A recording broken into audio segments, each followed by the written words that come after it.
Hey y'all, this is Beth Bond with Southeast Green. Time for another episode of Eat Purely, Cook Fresh. And today we are making kale chips. It's the first time that I've made kale chips with a dehydrator that someone loaned me.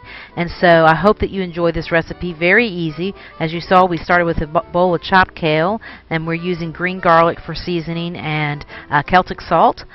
Green garlic is garlic that has not been cured, and I got it from my CSA.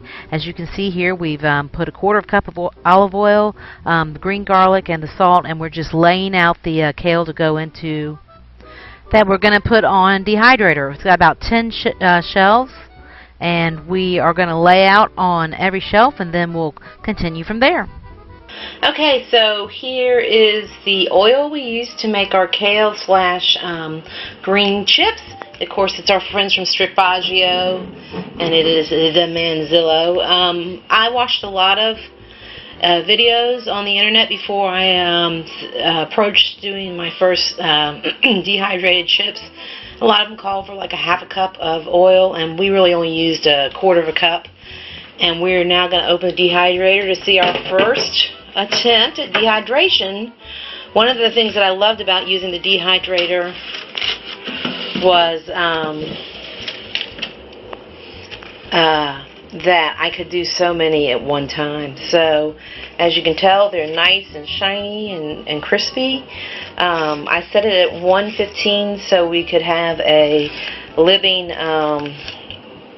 enzyme, so we can keep the most nutritional dense value of it. We used green garlic, which came from my CSA. The greens came from my CSA too, but the green garlic is uncured garlic, so we'll see how that goes. And I have this great glass storage to store them in. So this is our first attempt, and I'll let you know how they go. Okay, so these are absolutely delicious.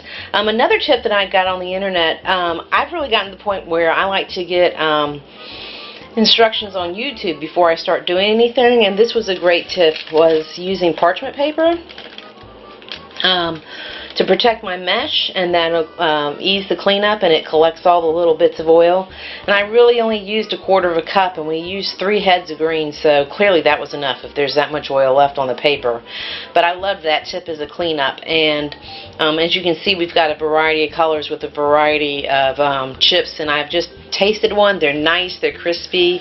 Of course, we added sea salt, and they're just absolutely beautiful. So okay, playing with the dehydrator, thumbs up.